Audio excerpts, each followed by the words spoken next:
Hello friends, आप सभी का स्वागत है DKP एकेडमी में। मैं दीपक कुमार आप सभी का स्वागत करता हूं। देखिए, अगर x की घात m है, x की घात m इक्वल टू वाई हो, क्या हो, x की घात m बराबर y हो, तो x जब हम इस घात पे जब पक्षांतर करेंगे तो क्या हो जाएगा, ये y की घात 1/m क्या होगा, y की घात 1/m। है समझ में? जैसे कि देखिए 2 की घात 3 हो, क्या हो, 2 की घात 3 बराबर 8 हो। ठीक है, 2 की घात 3 बराबर क्या हो, 8 हो। तो जब हम इस 3 को जब पक्षांतर करेंगे तो क्या हो जाएगा, ये 8 की घात 1/3 क्या होगा, 8 की घात 1/3 है समझ में यहाँ पास। अब देखिए यहाँ पास सबसे इंपॉर्टेंट, ये जो x इक्वल टू वाई की घात 1/m है, ठीक है, जिसे हम लिख सकते हैं एम वाई। ठीक है, क्या लिख सकते हैं इसे हम, इस प्रकार से इसे हम लिख सकते हैं, जहाँ m जो है इसे हम यहाँ पर जो है हम y को m का, इसे जो है हम y का mवा मूल कहेंगे। क्या कहेंगे, mवा मूल। ठीक, क्या कहेंगे इसे हम y का mवा मूल। यहाँ पर जो भी संख्या है इसे हम उतना का मूल कहते हैं। जैसे कि ध्यान दो, यहाँ पास क्या है, 8 की घात 1/3, तो ये क्या हो जाएगा आपका, यहाँ पास 3 और ये 8, तो इसे हम क्या कहेंगे, इसे हम तीनवा मूल कहेंगे। क्या कहेंगे, तीसरा मूल। ठीक है, 3 है मतलब क्या होगा आपका, तीसरा मूल, यानी कि 8 का तीसरा मूल क्या होगा, 8 का तीसरा मूल। ठीक है समझ में। अगर जैसे कि मान चलो कि यहाँ पर 6 है, यहाँ पर 2 है, तो इसे हम क्या कहेंगे, यहाँ पर 2 है तो इसे दूसरा मूल कहेंगे। क्या कहेंगे, दूसरा मूल। इसी दूसरा मूल को ही हम वर्ग मूल भी कहते हैं। क्या कहते हैं इसे, वर्ग मूल कहते हैं। और यहाँ पर 2 रहता है, ठीक है, इस 2 को हमें लिखने की आवश्यकता नहीं पड़ती। अगर यहाँ पर कुछ भी हम नहीं लिखे हैं, केवल इस प्रकार से है, इसका मतलब क्या होता है, यहाँ पर 2 है। क्या होता है, यहाँ पर 2 है। और जो तीसरा मूल होता है इसे हम घन मूल भी कहते हैं। क्या कहते हैं, घन मूल। ठीक आया समझ में। ये यहाँ पर 3 है, अगर इसे हम क्या कहेंगे, इसे हम घन मूल कहेंगे। ठीक है, आया समझ में इतना सब कुछ। ओके, यहाँ पर थोड़ा सा ध्यान दीजिए, जैसे कि ये 8 की घात 5/3 है, इसे हम क्या क्या लिख सकते हैं, इसे हम किस प्रकार से और लिख सकते हैं उसे समझ लीजिए एक बार। ठीक है, देखिए 8 की घात 5/3 है, इसे हम क्या कर सकते हैं, 8 की घात 5 लिख सकते हैं, और यहाँ पर इसके ये जो कोष्टक के बाहर है 1/3 भी लिख सकते हैं। ठीक है, इसका मतलब भी क्या होगा आपका, 8 की घात 5/3। आया समझ में। या तो इसे हम जो है 1/3 को जो है इस 8 के घात में लिख सकते हैं और इस 5 को जो है बाहर लिख सकते हैं।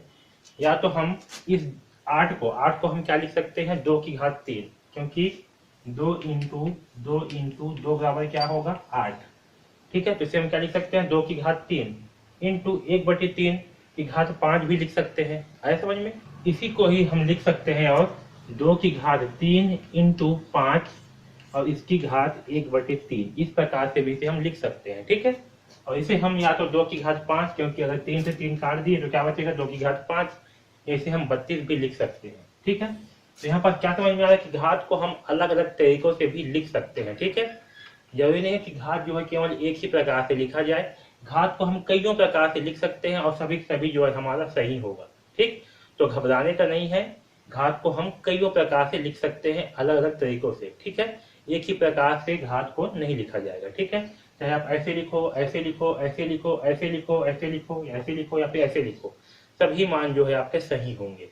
ओके, अब चलिए इससे संबंधित कुछ प्रश्नों को हल करते हैं। यहाँ पर देखिए क्या लिखा है, निम्नलिखित के मान ज्ञात करिए। हमें जो है इसका मान ज्ञात करता है, किसका मान जो है, एक किसमें दिया है अभी, ये जो है अभी घात में दिया हुआ। ठीक है, तो जब भी हमें प्रश्न में मान ज्ञात कीजिए दिया जाएगा, यहाँ पर घात में हो, तो हमें जो है इसका मान संख्या में निकालना है। कितने निकालना है, संख्या में, बिना घात वाले संख्या में निकालना होता है। ओके, तो यहाँ पास क्या दिया, 27 की घात 2/3, तो इसे हम कैसे हल करेंगे, तो देखिए सबसे पहले क्या करेंगे, 27 का अभाज्य गुणनखंड निकालेंगे। क्या करेंगे, 27 का अभाज्य गुणनखंड निकालेंगे। तो देखिए 27 का अभाज्य गुणनखंड क्या होगा, तो 27 जो है 2 से डिवाइड नहीं होगा, किससे होगा, 3 से। 3 नहीं है 27, 3 3 9 और 3 1 3, इसे हम क्या लिखेंगे, 3 इंटू 3 इंटू 3, यानी कि 3 की घात 3।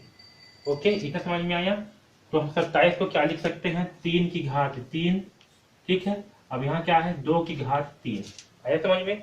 अब देखिए यहाँ पास क्या होगा, तो यहाँ पास होगा 3 की घात 3 इंटू 1/3। मैं अभी जस्ट बताया था आपको कि हम घात को कई प्रकार से जो है लिख सकते हैं, ठीक है।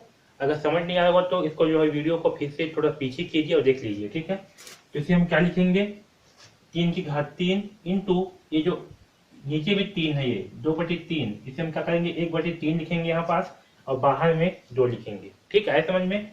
अब इस 3 से ये 3 क्या हो जाएगा, कैंसिल हो जाएगा। यहाँ पर 2 इंटू 1/3 है, कैसे 3 इंटू 1/3 है ऐसे, तो नीचे में क्या है 1 है, तो क्या होगा इस 3 से ऊपर वाले 3 से ये नीचे वाले 3 जो है कैंसिल हो जाएगा, तो क्या बचेगा आपका 1, ठीक है।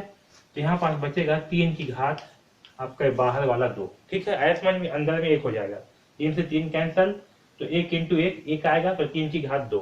अब 3 की घात 2 मतलब क्या होगा, 3 इंटू 3 यानी कि 9, ठीक है। तो 9 जो है हमारा आंसर होगा, आया समझ में। तो इस प्रकार से जो है इस प्रश्न को हल करेंगे, ओके। देखिए प्रश्न क्रमांक 2 दिया है, निम्नलिखित के मान याद कीजिए, ठीक है। हमें जो है यहाँ पर प्रश्न जो है घात के रूप में दिया है, हमें इसका मान निकालना है। तो हम क्या करेंगे कि जो है नॉर्मल संख्या के रूप में हमें लाना है, ठीक है। जब घात में दिया होगा तो क्या करना है, हमें इसे नॉर्मल संख्या में जो है लेकर के आना है। तो चलिए इसे हल करते हैं। तो सबसे पहले क्या करेंगे, हम 32 और 240 है, इसका जो है हम अभाज्य गुणनखंड की सहायता से जो है अभाज्य गुणनखंड निकाल लेंगे, ठीक है। तो देखिए 32 का क्या होगा, 2 की घात 5, क्योंकि यहाँ पास 1 2 3 4 5 कितना 2 प्राप्त हुआ है, हमें 5 2 प्राप्त हुआ है, तो इसे हम क्या लिखेंगे 2 की घात 5। वैसे ही 244 को हम क्या लिखेंगे 3 की घात 5, ओके। इसे क्या लिखेंगे हम 3 की घात 5, क्योंकि यहाँ पास 1 2 3 4 5 कितना है 5 3 है, ठीक है। इतना समझ में आया। जब इतना हो गया है तब क्या करेंगे, इसके मानों को जो है यहाँ पास रख देते हैं। तो 32 को हम क्या लिख सकते हैं 2 की घात 5, क्या लिखेंगे 2 की घात 5, और 243 को क्या लिखेंगे 3 की घात 5, क्या लिखेंगे 3 की घात 5, ठीक है। अब देखिए इसका होल कितना होगा 4/5 है, यहाँ कितना है 4/5, इसका होल घात कितना है 4/5, तो यहाँ होगा 4/5। अब ध्यान दीजिए यहाँ पास जो है हम a की घात m बटे a की घात n, ठीक है। इसे क्या लिख सकते हैं, a की घात m बटे b की घात m को हम क्या लिख सकते हैं a बटे b की घात m, ठीक है। इस प्रकार से इसे हम लिख सकते हैं। तो यहाँ पास भी जो है इसे हम लिखेंगे, क्या लिखेंगे 2/3, ठीक है। इसकी होल घात 5 करेंगे इंटू 4/5, आया समझ में।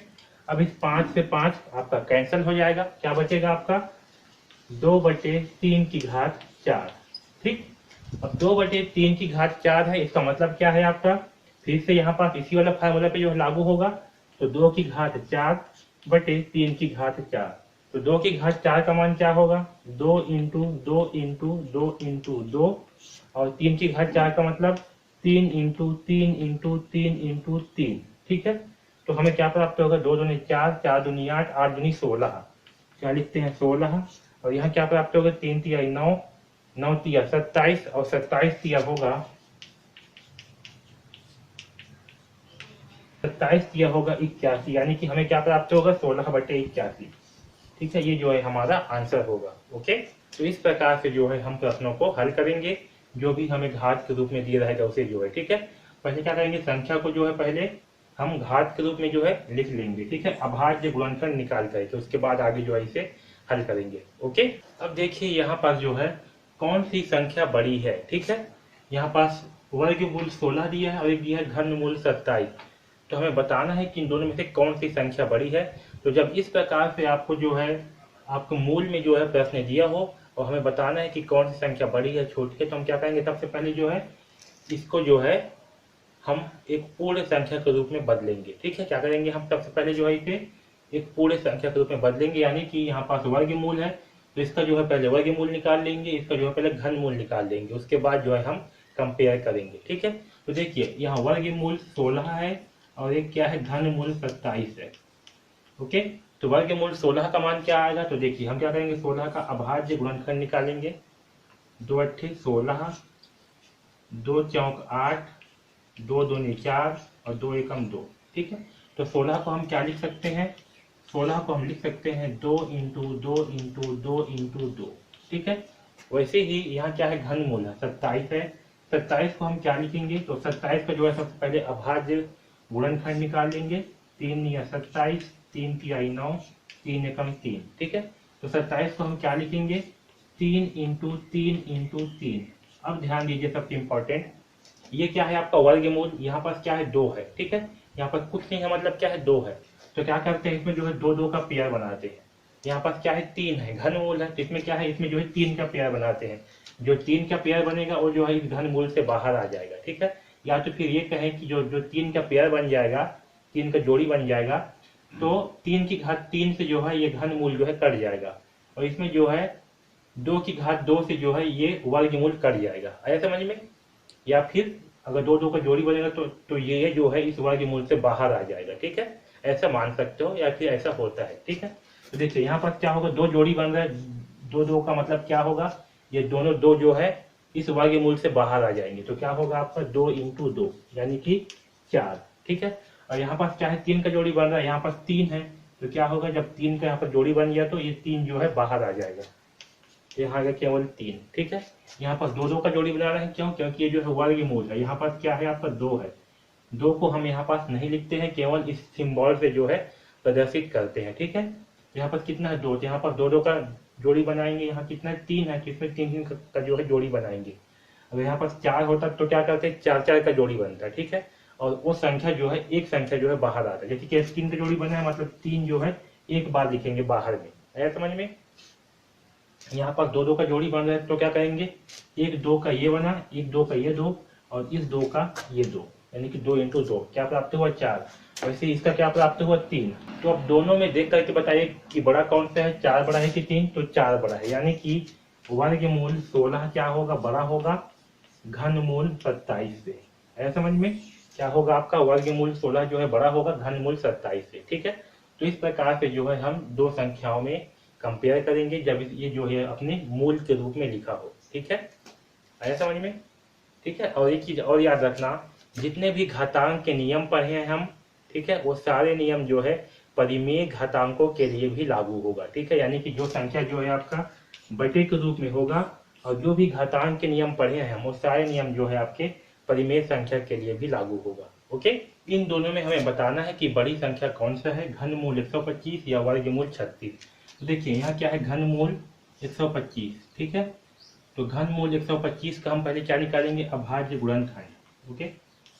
तो ये जो है 2 से भाग नहीं जाएगा, 3 से भी भाग नहीं जाएगा, 4 से भी नहीं जाएगा, 5 से जाएगा। तो 5 से करते हैं, 5 दूनी 10, यहाँ बचेगा 2, ये हो जाएगा 25, तो 5 पंचे 25, 25 है तो 5 पंचे 25, 5 एकम 5, यानी कि 125 को हम क्या लिख सकते हैं, इसे हम लिख सकते हैं 5 इंटू 5 इंटू 5, ठीक है समझ में। अब देखिए एक क्या है 36 है, ये क्या है आपका वर्गमूल 36। तो 36 का जो है हम पहले अभाज्य गुणनखंड निकाल लेंगे, क्या होगा, 2 से जाएगा, 2 18 36, 2 निया 18, 3 तिहाई 9, 3 एकम 3, ठीक है। तो हम 36 को क्या लिखेंगे, 36 को हम लिखेंगे 2 इंटू 2, 3 इंटू 3, ठीक है। अब देखिए यहाँ पर ध्यान दीजिए, इसे हम क्या लिखेंगे 5 की घात 3, ठीक है। और इसे हम लिखेंगे 2 की घात 2 इंटू 3 की घात 2। अब ध्यान दो, यहाँ पर क्या है 3 है, यहाँ भी 3 है, ठीक है। तो इस 3 से ये 3 कैंसिल, मतलब ये घनमूल कैंसिल हो जाएगा। वैसे ही इस वर्गमूल से ये कैंसिल, इस वर्गमूल से ये कैंसिल, तो इसमें क्या बाहर आएगा, इसमें जो है 5 बाहर आएगा। फिर ये समझो कि अगर 3 का जोड़ी बन रहा है, यहाँ पर 3 है, तो ये 5 जो है एक बाहर निकल जाएगा, ठीक है। वैसे यहाँ पर कुछ नहीं है, मतलब क्या है आपका 2 है, ठीक है, क्या है 2 है। तो जब 2 2 का जोड़ी बनेगा तो क्या होगा, ये जो है 2 बाहर आ जाएगा, वैसे 3 भी बाहर आ जाएगा। या तो फिर यहाँ पास क्या है 2 का वर्ग है और ये आपका वर्गमूल है, तो 2 से क्या होगा आपका, ये जो आपका यहाँ पास क्या है वर्ग है, तो इस वर्ग से घनमूल, ये जो है आपका वर्गमूल ये कैंसिल हो जाएगा। वैसे ही इस वर्ग से ये वर्गमूल कैंसिल हो जाएगा। तो क्या बचेगा यहाँ पास 2 इंटू 3। तो देखिए ऊपर में क्या आया है आपका 5 और नीचे में कितना आया है 6। तो इन दोनों में से बड़ी संख्या कौन सा है, तो इन दोनों में से बड़ी संख्या है आपका वर्गमूल 36 क्या होगा, बड़ा होगा किससे, घनमूल 125 से, ठीक है। तो इस प्रकार से जो है हम निकालेंगे कि कौन सी संख्या बड़ी है और कौन सी संख्या छोटी है, ठीक है। आया समझ में।